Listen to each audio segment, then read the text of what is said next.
नमस्ते दोस्तों, मैं हूं ब्रजेश और स्वागत है कहानियों की दुनिया में आप सभी का। आज मैं आपके सामने जापान की लोक कथा से एक भयंकर राक्षस और पुजारी की कहानी लेकर प्रस्तुत हुआ हूं। किस प्रकार से एक पुजारी एक गांव को भयंकर राक्षसों के अत्याचार से बचाता है। तो कहानी का शीर्षक है बहादुर पुजारी। शुरू करते हैं कहानी। बहुत समय पहले की बात है कि जापान के एक पहाड़ी प्रदेश में एक मंदिर था। उस मंदिर के पास बड़े विनम्र स्वभाव का एक दयालु व्यक्ति रहता था। उसकी एक खास आदत थी कि वह ज्यादातर समय आसपास के इलाकों में घूमता रहता था और जरूरतमंद लोगों की मदद भी करता रहता था। इसलिए गांव में सब उसका बहुत सम्मान करते थे।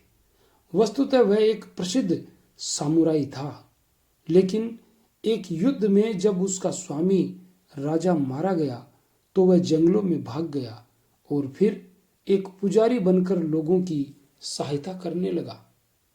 एक बार की बात है, वह पुजारी घूमते घूमते अपने रास्ते से भटक गया और पहाड़ की दूसरी ओर निकल गया। काफी भटकने के बाद वह एक नए गांव में पहुंच गया। उसने देखा कि गांव के सभी लोग चुपचाप मोची, चावल से बनने वाला एक खाद्य पदार्थ बनाने में लगे हैं। कोई उसकी तरफ ध्यान भी नहीं दे रहा है। पुजारी ने सोचा, जरूर इस गांव में कोई बड़ा त्योहार आ रहा है जिसकी तैयारी में सब लोग लगे हैं। ऐसा सोचकर पुजारी कुछ आगे निकल गया।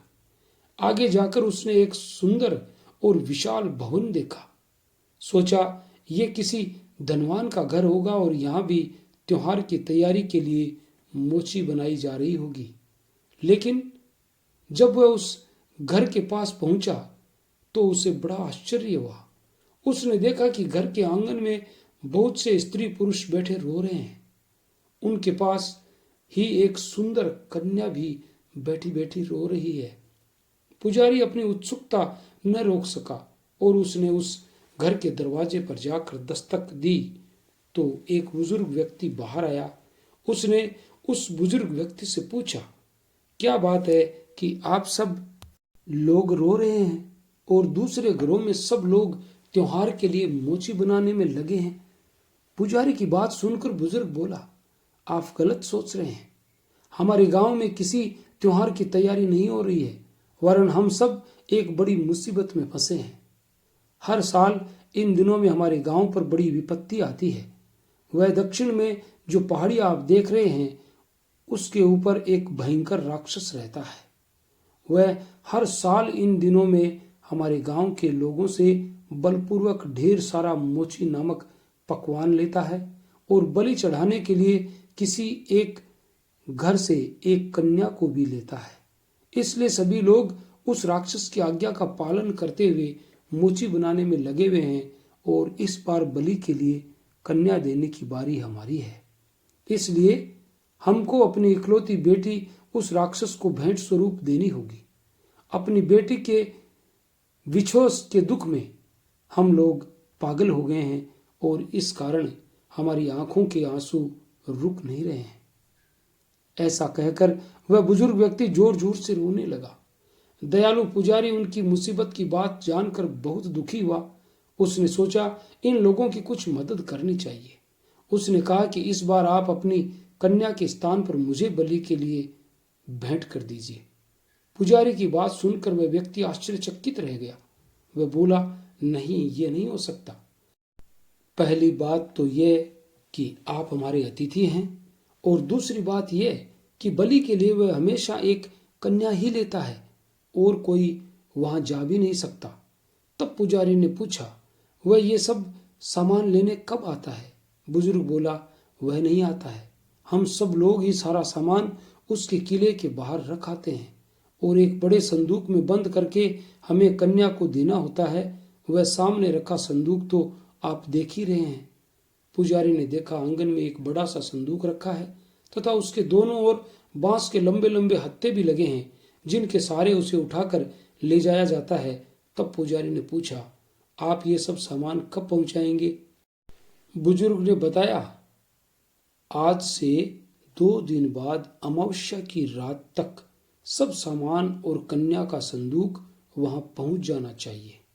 पुजारी ने संतोष की सांस ली। उसने सोचा, चलो अभी 2 दिन बाकी हैं। इन सब की सहायता करने के लिए मुझे जल्दी से उस राक्षस के बारे में पता लगाना चाहिए। तब पुजारी ने उस बुजुर्ग व्यक्ति से कहा, आप चिंता न करें, मैं इस मुसीबत और राक्षस के बारे में पता लगाकर दूसरे दिन रात से पहले ही लौट आऊंगा। ऐसा कहकर वह दयालु पुजारी दक्षिण दिशा में स्थित उस पहाड़ की ओर चल दिया। काफी देर चलने के बाद जब वह पहाड़ की चोटी पर पहुंचा, तब शाम हो चुकी थी और रात होने वाली थी। उसने देखा कि पहाड़ की चोटी के दाहिनी ओर एक बड़ा सा किला है और उसके दरवाजे पूरी तरह बंद हैं। उसके सामने बाईं ओर एक बड़ा बरगद का पेड़ था और उसके तने में एक बहुत बड़ा खोखला सा भाग था, जिसमें कोई एक व्यक्ति घुस जाए तो कोई उसे देख नहीं सकता था। पुजारी ने सोचा, इससे पहले कि कोई उसे देखे, जल्दी से उस खोखले में छिप जाना चाहिए। और वह जल्दी से उस पेड़ की खोखल में जाकर बैठ गया। धीरे धीरे रात का अंधेरा छाने लगा। कहीं कुछ दिखाई नहीं पड़ रहा था। कभी कभी उल्लुओं और चमगादड़ों के उड़ने की भयानक आवाजें सुनाई दी जाती थी। तभी रात को 12 बजने के घंटे किले में गूंज उठे। इसी के साथ पुजारी ने बड़े बड़े ढोल नगाड़ों की कान फोड़ने वाली आवाजें सुनी। लग रहा था जैसे कहीं कोई बड़ा जुलूस सा निकल रहा है। तभी फटाक की जोरदार आवाज के साथ किले का दरवाजा खुल गया और छोटे कद के बहुत से राक्षस मशाले लेकर बाहर निकल पड़े। उन्होंने किले और पेड़ के बीच की खाली जगह में जगह जगह मसाले गाड़ दी। चारों ओर रोशनी हो गई। तभी ढोल नगाड़े बजाते राक्षसों की भीड़ बाहर निकल आई। वे सभी मशालों के इर्द गिर्द बड़ा सा गोल घेरा बनाकर खड़े हो गए तथा धीरे धीरे ढोल नगाड़े बजाते रहे। लग रहा था कि जैसे अब वे किसी के आने की प्रतीक्षा कर रहे हैं। तभी पुजारी ने देखा कि किले के फाटक से एक बड़ा विशाल भयानक चेहरे वाला राक्षस अपने कुछ सैनिकों के साथ बाहर निकला और मैदान के बीच आकर वहां रखे एक पत्थर के ऊपर बैठ गया। उसके आने के बाद सब खामोश हो गए। ढोल नगाड़े भी बजने बंद हो गए। उस भयानक राक्षस ने किसी से पूछा, गांव वाले अमावस्या की रात की पूरी तैयारी कर रहे हैं या नहीं? तब किसी ने उत्तर दिया, महाबली, वे सब डर के मारे सभी प्रकार की तैयारियों में लगे हैं। और बलि के लिए कन्या भी आएगी या नहीं? उसने पूछा।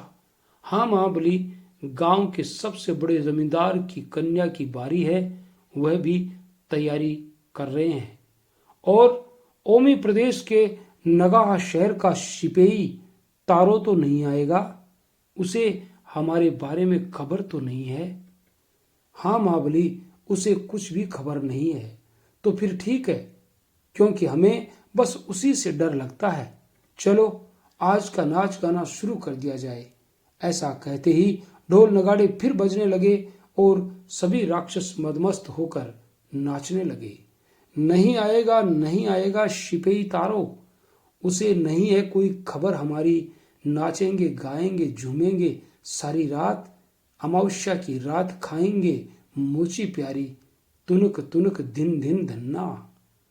जब ये राक्षस लोग मदमस्त होकर नाच गा रहे थे, तभी किले से कुछ राक्षस अपने अपने सिरों पर बड़े बड़े सुराहीदार बर्तन लेकर मैदान के बीच में आकर खड़े हो गए। तभी कुछ राक्षसों ने अन्य सभी राक्षसों को पीतल के बने कटोरों में उन सुराहीदार बर्तनों से शराब निकालकर बांटनी शुरू कर दी। शराब पीते हुए सभी राक्षस भयंकर हंसी हंसते हुए नाचने गाने लगे। थोड़ी ही देर में वे सब चिल्लाने लगे, खाना लाओ, खाना लाओ। उस विशाल भयानक चेहरे वाले राक्षस ने भी भयंकर आवाज में किसी एक राक्षस से कहा, आज खाना अभी तक क्यों नहीं आया है, जल्दी लाओ। वह राक्षस बोला, महाबली, आज बड़ा खास भोजन बनाया गया है, इसलिए कुछ देर लग गई है, लेकिन आज का भोजन आप बहुत दिनों तक याद रखेंगे। अच्छा, ऐसी बात है तो फिर हम एक प्याला शराब और पीते हैं। ऐसा कहकर उसने अपना खाली प्याला उस राक्षस की ओर बढ़ा दिया। उसने जल्दी से प्याला शराब से भर दिया और कुछ झुककर महाबली राक्षस को दे दिया। थोड़ी देर बाद ही किले के फाटक से कई राक्षस बड़े बड़े थालों में भोजन लेकर मैदान के बीचों बीच पहुंच गए। उन थालों में बड़े बड़े बकरे, हिरण, सुअर आदि का मांस रखा था। एक राक्षस एक बड़ा थाल लेकर उस विशालकाय महाबली राक्षस के सामने पहुंचा और बोला, महाबली, भोजन आ गया है, कृपया सबसे पहले भोग लगाने की कृपा करें। विशालकाय राक्षस ने भोजन करना शुरू ही किया था कि बाकी के सभी राक्षस खाने के थालों पर टूट पड़े और एक दूसरे से खाना छीन छीन कर खाते हुए जोर जोर का अट्टहास करते हुए नाचने कूदने लगे। उनका भयानक नाच देखकर दयालु पुजारी का दिल भी धक धक कर रहा था। वह सोचने लगा कि ये शिपेई तारो कौन है जिससे ये राक्षस डरता है। तभी उसने एक अजूबा देखा। सभी नाचते कूदते राक्षस छोटे छोटे बंदरों में बदल गए और बड़ा राक्षस लंगूर जैसा काला बंदर बन गया। थोड़ी देर बाद ही सभी कूदते फांदते किले के अंदर लौट गए और दरवाजे भी फटाक की आवाज के साथ बंद हो गए। दयालु पुजारी की जान में जान आई। वह चुपचाप वहां से निकलकर गांव की ओर लौटने लगा। तभी उसने सोचा कि लड़की के माता पिता के पास जाने से पहले ओमी प्रदेश के नगाहा शहर में जाकर पता लगाना चाहिए कि ये शिपेई तारो कौन है जिससे वे राक्षस लोग डरते हैं। ऐसा सोचकर वह शीघ्र ही नगाश नगर पहुंच गया। दयालु पुजारी ने वहां जाकर आते जाते लोगों से पूछा कि यहाँ कोई शिपेई तारो नाम का व्यक्ति या जानवर रहता है, तो सभी ने कहा कि वे इस बारे में कुछ नहीं जानते हैं। बहुत जगह पूछने पर भी जब कुछ पता नहीं लगा तो निराश होकर वह दयालु पुजारी एक बगीचे में जाकर बैठ गया। तभी उसने देखा कि एक बहुत बड़ा कुत्ता जिसके सारे शरीर पर काली काली चित्तियां पड़ी थी वहां भागता हुआ आ रहा था और उसके पीछे पीछे एक आदमी जो शायद उसका मालिक था चिल्लाता आ रहा था, रुको रुको शिपेई तारो, रुको। अपने मालिक की आवाज सुनकर वह कुत्ता वहीं रुक गया जहां दयालु पुजारी बैठा था। वह कुत्ता कुछ विशेष नस्ल का ही था, सामान्य कुत्तों से 5-6 गुना बड़ा। उसका मुंह भी बहुत लंबा था और बड़े बड़े दांतों के बीच लंबी जीभ थी। तब उसका मालिक भी वहां आ पहुंचा। पुजारी ने उस आदमी से कहा, कोनिचिवा, नमस्कार, क्या मैं आपसे थोड़ी देर बात कर सकता हूं? उस आदमी ने पुजारी की ओर देखा। वह पुजारी के शांत चेहरे को देखकर कुछ प्रभावित हुआ और बोला, पुजारी जी, कहिए क्या बात है। तब दयालु पुजारी ने कल रात की पूरी घटना बताते हुए कहा कि वह उस गांव के लोगों की उन राक्षसों से रक्षा करना चाहता है और उसे उसकी मदद चाहिए। पुजारी की बात सुनकर वह आदमी बोला, अरे हाँ, याद आया, कुछ समय पहले मेरे प्यारे कुत्ते ने दक्षिण वाले पहाड़ के मैदान में कुछ बंदरों को देखा था। उसने उसमें से 3-4 बंदरों को मार दिया था। हाँ, 1-2 बंदर भाग भी गए थे। मुझे नहीं मालूम था कि वे बंदर राक्षस हैं और गांव के लोगों को सताते हैं। मैं इसमें तुम्हारी मदद करूंगा, बताओ क्या करना है। बस कल आने वाली अमावस्या की रात भर के लिए आप अपने प्यारे कुत्ते शिपेई तारो को मुझे अपने साथ ले जाने की आज्ञा दे दें। मैं उस परिवार की मदद करके आपका शिपेई तारो आपको वापस कर दूंगा। पुजारी ने प्रार्थना भरे स्वर में कहा। तब कुत्ते के मालिक ने कहा, आप किसी की मदद करने के लिए मुझसे शिपेई तारो को उधार मांग रहे हैं, ये मेरे लिए खुशी की बात है।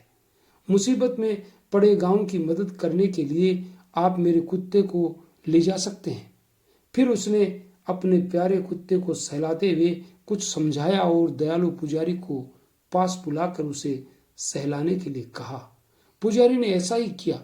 जल्दी ही दोनों में दोस्ती हो गई और शिपेई तारो पुजारी के साथ साथ चलने लगा।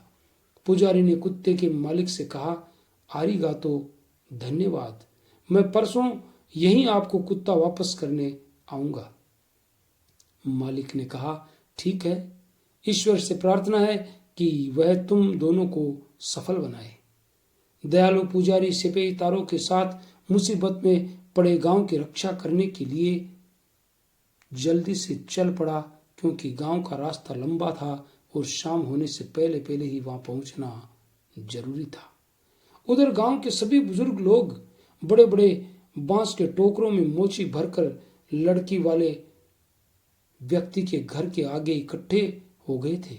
वे बार बार लड़की के पिता से कह रहे थे कि जल्दी करो, नहीं तो राक्षस लोग नाराज हो जाएंगे और गांव पर हमला कर देंगे।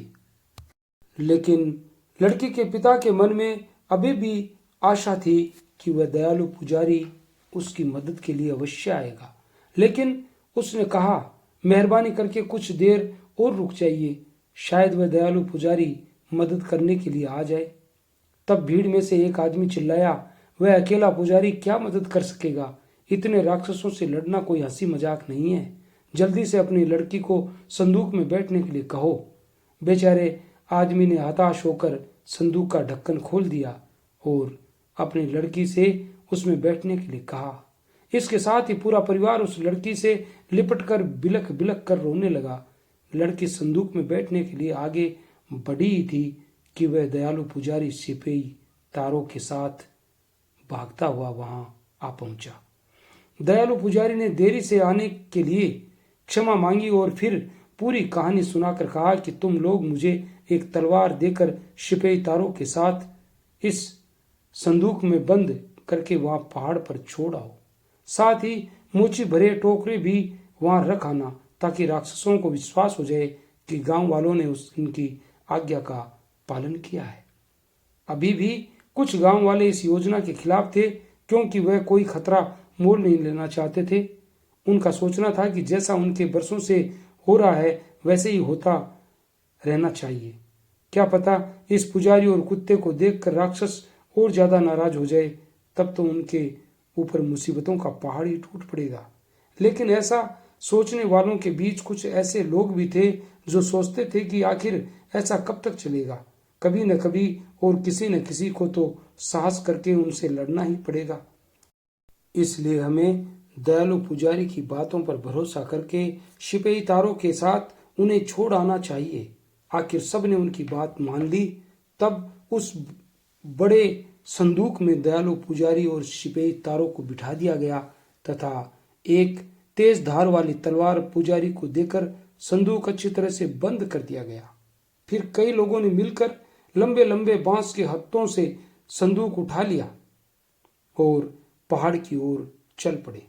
उनके पीछे पीछे कई लोग मोची भरे टोकरे लेकर चल रहे थे। उनके जाते ही लड़की के परिवार वाले और गांव के बाहर बचे लोग वहीं जमीन पर बैठ गए और सिर झुकाकर भगवान से प्रार्थना करने लगे कि हे भगवान, दयालु पुजारी की रक्षा करना और गांव वालों को राक्षसों के अत्याचारों से मुक्ति दिलाना। धीरे धीरे अंधेरा होने लगा था। पुजारी वाला संदूक और मोची के टोकरे लेकर जाने वाले लोग अब पहाड़ की चोटी वाले मैदान पर पहुंच गए थे। वहां एकदम सन्नाटा था। अंधेरे में सन्नाटा और भी भयंकर हो जाता था। धीरे धीरे सभी ने वहां पहुंचकर टोकरे रख दिए और संदूक उठाने वालों ने संदूक जमीन पर उतार दिया। तभी बरगद के पेड़ पर बैठे उल्लू जोर जोर से बोलने लगे। सभी गांव वाले समझे कि राक्षस लोग आ गए हैं। वे सब के सब एकदम सिर पर पैर रखकर भाग खड़े हुए और पहाड़ से नीचे उतरकर अपने गांव पहुंचकर ही उन्होंने सांस ली। उधर संदूक में बंद पुजारी आधी रात होने का इंतजार करने लगा। उसने सिपाही तारों को सहलाते सहलाते कहा, आज की रात बड़ी मुसीबत की रात है, हमें हिम्मत नहीं हारनी है, हम दोनों मिलकर राक्षसों का अंत कर देंगे। सिपाही तारों ने दयालु पुजारी का हाथ चाटा, मानो कह रहा हो आप चिंता न करें। तभी दयालु पुजारी ने संदूक में ताला लगाने वाले छेद से सुना कि किले में रात के 12 बजे का घंटा बज गया है और पिछली रात की तरह ही ढोल नगाड़े बजने लगे हैं। तभी किले के दरवाजे फटाक करके खुल गए और छोटे छोटे राक्षस मसाले लेकर निकल पड़े। उन्होंने मसाले मैदान के चारों ओर लगा दी।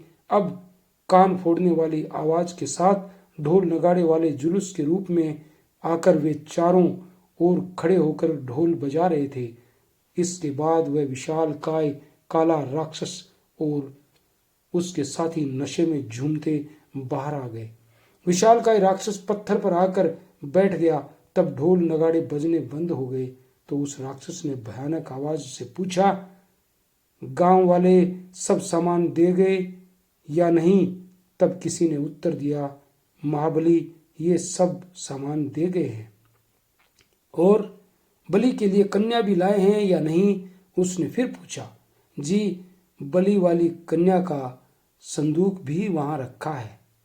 और ओमी प्रदेश के नगाहा शहर का सिपाही तारो तो नहीं आएगा? बस उसी से हमें डर लगता है, राक्षस ने कहा। नहीं महाबली, सिपाही तारो भी नहीं आ सकेगा, किसी ने उत्तर दिया। तो फिर पहले नाच गाना हो जाए, फिर कन्या की बलि चढ़ाई जाएगी, उस विशाल काय राक्षस ने आज्ञा दी। फिर से ढोल नगाड़े बजने लगे। छोटे छोटे राक्षस मदमस्त होकर नाचने गाने लगे। नहीं आएगा, नहीं आएगा सिपाही तारो, उसे नहीं है कोई खबर हमारी। नाचेंगे गाएंगे झूमेंगे आज की रात, खाएंगे मोची बलि चढ़ेगी कन्या प्यारी, तुनुक तुनुक दिन दिन धन्ना। उनका भयानक नाच चलता रहा और फिर सभी नाचते कूदते राक्षस छोटे छोटे बंदरों में बदल गए और बड़ा राक्षस लंगूर जैसा काला बंदर बन गया, जिसके शरीर पर बड़े बड़े नुकीले कांटे जैसे बाल उगे थे। वह संदूक की ओर बढ़ने लगा। दयालु पुजारी ने जब ये देखा तो वह अपनी तेज तलवार लेकर तैयार हो गया। जैसे ही उस लंगूर जैसे राक्षस ने अपने दोनों हाथों से संदूक का ढक्कन खोला, वैसे ही पुजारी ने पूरी ताकत से तलवार उसके पेट में घुसेड़ दी। वह चिल्लाता हुआ वहीं गिर पड़ा। तब पुजारी ने संदूक का ढक्कन पूरी तरह उलट दिया और सिपाही तारो उसमें से निकलकर पूरी ताकत से उन राक्षसों पर टूट पड़ा। वे बंदर जैसे राक्षस चिल्लाने लगे, अरे मर गए, ये सिपाही तारो कहां से आ गया, बचो बचो। ऐसा कहकर वे इधर उधर भागने लगे, लेकिन सिपाही तारो और पुजारी की फुर्ती के सामने कोई बच नहीं सका। सभी राक्षस वहीं के वहीं ढेर हो गए। एक दो राक्षस किले के अंदर भाग गए, लेकिन सिपाही तारो ने बड़ी तेजी से उनका पीछा किया और उन्हें भी मार दिया। कुछ ही देर में उस बड़े मैदान में सब बंदर रूपी राक्षसों के शव पड़े थे। पुजारी और सिपाही तारो दोनों उस किले के अंदर ये देखने के लिए गए कि क्या वहां और राक्षस छिपे हुए तो नहीं है, लेकिन उन्हें वहां कोई भी राक्षस नहीं मिला। जब वापस चलने को हुए तो उन्होंने एक तहखाना देखा। उसमें से उन्हें कुछ लोगों के रोने की आवाजें सुनाई दी। उन्होंने ध्यान से उन आवाजों को सुना तो वे समझ गए कि ये आवाजें कुछ लड़कियों की है। उन्होंने उस तहखाने के पास जाकर दरवाजे में बने चाबी के छेद से झांका तो उन्होंने देखा कि वहां बहुत सी लड़कियां कैद है, जो इन राक्षसों ने गांव वालों से बलि के नाम पर मंगाई थी। दयालु पुजारी ने आसपास देखा तो उसे उस दरवाजे की चाबी एक और लटकती दिखाई दी। उसने झटपट दरवाजा खोला और सब लड़कियों को कैद से मुक्त करके कहा कि चलो अब हम सब गांव की ओर लौटते हैं। अमावस्या की काली रात बीत चुकी थी और सुबह होने वाली थी। गांव वालों ने सोचा कि अब तक तो राक्षसों ने पुजारी और कुत्ते सिपाही तारों को मारकर लड़की की बलि चढ़ा दी होगी, लेकिन तभी उनके आश्चर्य का ठिकाना न रहा जब उन्होंने बहुत सी लड़कियों, दयालु पुजारी और सिपाही तारों को पहाड़ से उतरते देखा। सब खुशी से पागल हो उठे। उन्हें जैसे अपनी आंखों पर विश्वास ही नहीं हो रहा था। सब लोग उनकी ओर दौड़ पड़े और सभी लड़कियां अपने माता पिता से मिलकर रोने लगी। गांव के बुजुर्ग लोगों ने दयालु पुजारी और सिपाही तारों का भव्य स्वागत किया। सारे गांव में खुशियां मनाई जाने लगी। अगले दिन दयालु पुजारी ने सब गांव वालों से विदा ली और सिपाही तारों के मालिक से मिलने उसके शहर की ओर चल दिया। ये थी कहानी बहादुर पुजारी। अगर आपको अच्छी लगी, सुंदर लगी तो हमारे चैनल को लाइक, शेयर, कमेंट और सब्सक्राइब करते जाइए। और मिलेंगे कल किसी नई कहानी के साथ। तब तक के लिए all the best. Thanks for watching.